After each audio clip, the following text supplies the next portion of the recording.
আগের ভিডিওতে আপনারা জানেন চিড়ের পোলাও বানাবো ভেবেছিলাম, কিন্তু আর বানানো হয়নি, তাই আজ সকালে উঠেই বানিয়ে নিচ্ছি। নমস্কার, নতুন একটি ভিডিওতে সকলকে স্বাগত জানাই।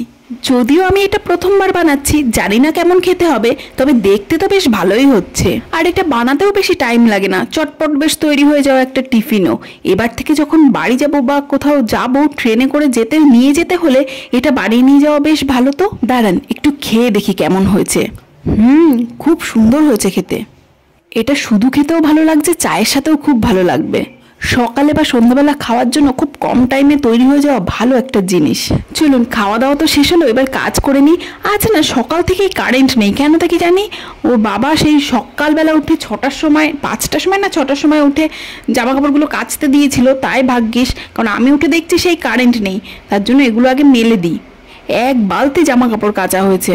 বাইরে যা পুরো টাকফাটা রৌদ্র, বাইরে বেশি মিলবো না, একটু ভারী জিনিস বাইরে মেলবো, বাকি জিনিস সব এখানেই মেলে দেবো, হাওয়াতেই শুকিয়ে যাবে। এত গরম আর এত রৌদ্র দিচ্ছে বাইরে, এখন ভাবলে ভয় লাগে যে এত রৌদ্রের মধ্যে বাবা যখন টিউশনে পড়তে যেতাম সে স্টেশনের উপরে কি গরম আর কি রৌদ্র। যাক, সেসব দিন গেছে, এখন ছেলেকে স্নান করাবো। কারেন্ট আসেনি এখনো, আর দেখছেন অবস্থা, এদিকে জল প্রায় শেষ আর এখনো কারেন্ট আসেনি। এবার কি হবে? তবু এটা ভরেছে, এটা দিয়ে ছেলেকে আগে স্নান করিয়ে নি, দেখা যাক কারেন্ট কখন আসে।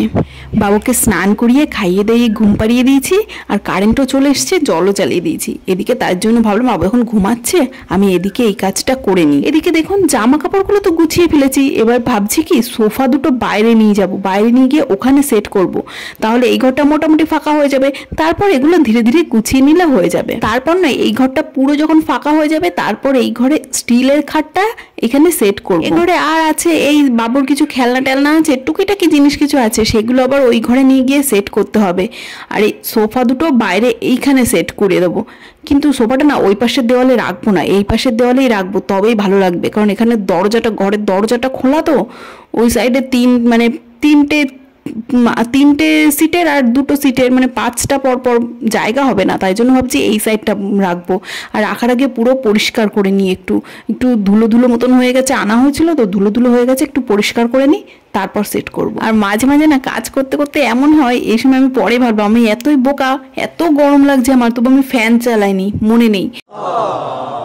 এবার কাজ করতে করতে ঘেমে স্নান করে যাচ্ছি, পরে মনে পড়লো, তারপরে তাই ফ্যান চালিয়েছি, কিন্তু ততক্ষণে আমি ঘেমে পুরো গরমে স্নান।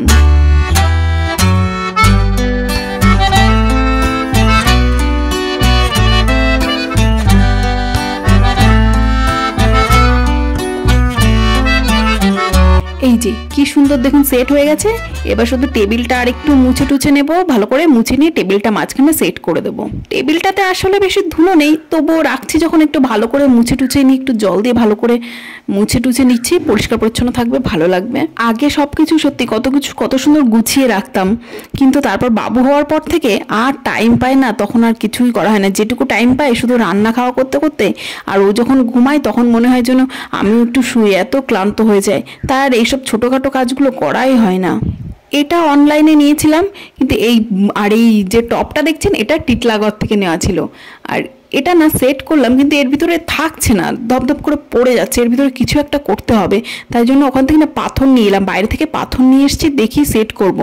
আমি না ফটোতে দেখে ভেবেছিলাম এর থেকে একটু বড় হবে, কিন্তু এখন সেট করার পরে দেখছি ছোটই, পাথরে আটকাচ্ছে না, ওই জন্য কিছুটা বালি দিয়ে দিলাম, তার উপরে পাথর দেবো।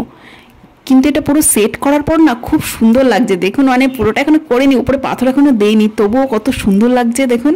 এবার পাথরগুলো দিয়ে তো বেশ ভালোই লাগছে। আসলে ঘরের মধ্যে একটু গ্রিনারি থাকলে মানে ঘরটার পুরো লুকটাই পুরো চেঞ্জ হয়ে যায়। এখানে যদি আরও কালারিং যে পাথরগুলো হয় সেগুলো দেওয়া যেত তাহলে খুব ভালো লাগতো, কিন্তু সেই পাথর তো নেই।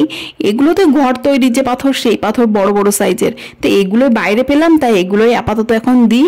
ওগুলো যখন মানে সমুদ্রে যাব তখন গিয়ে অনেকটা নিয়ে আসবো।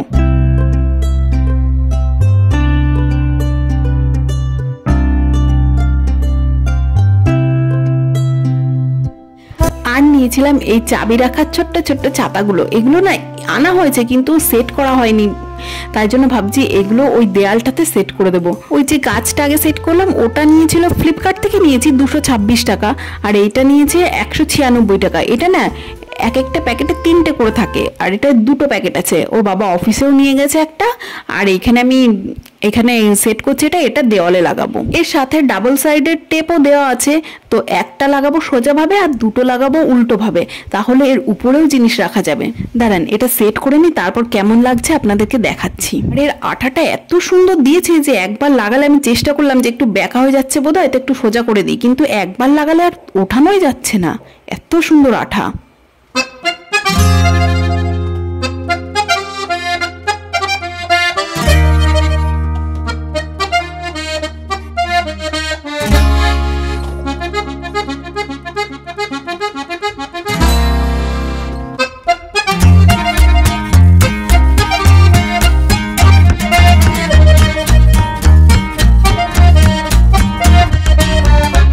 এখন সন্ধ্যা হয়ে গেছে, সন্ধ্যাবেলায় বাবুকে খাইয়ে দিয়েছি, আর এখন আমি বাবুকে নিয়ে যাব, এখানে মঙ্গল কলস হচ্ছে, সেইখানে মঙ্গল কলস বলতে অ্যাকচুয়ালি যজ্ঞ হচ্ছে, মানে মা মঙ্গলাচণ্ডীর পুজো হচ্ছে আর যজ্ঞ হচ্ছে।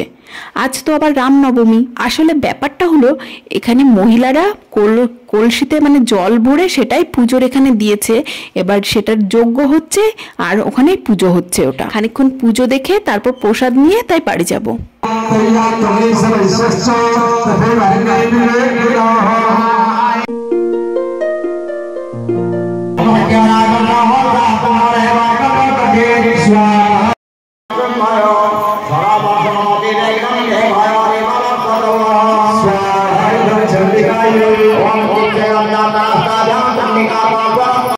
ভিডিওটা তাহলে আজকে এখানেই শেষ করছি। আপনারা সকলে ভালো থাকবেন, সুস্থ থাকবেন, দেখা হবে নতুন একটি ভিডিওতে।